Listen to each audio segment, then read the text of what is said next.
हल्क़े assembly बहादुरपुरे के कुल हिंद मजलिस इत्तेहादुल मुस्लिमीन के उम्मीदवार मोहम्मद मौज़म खान ने जहानुमा के मुख्तलिफ़ इलाक़ों का पैदल दौरा करते हुए कुल हिंद मजलिस इत्तेहादुल मुस्लिमीन को कामयाब बनाने की आवाम से अपील की।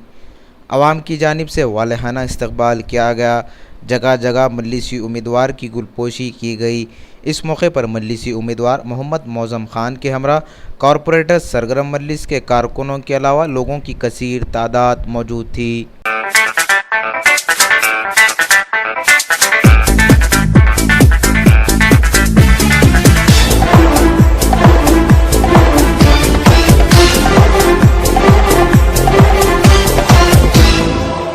ये वक्त नहीं है सोने का,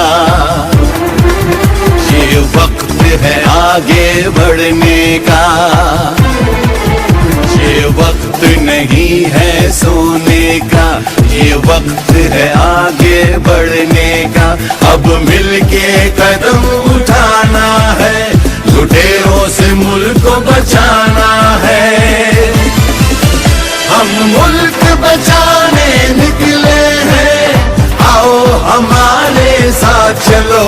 हम मुल्क बनाने निकले हैं, आओ हमारे साथ चलो। आओ हमारे साथ चलो, आओ हमारे साथ चलो।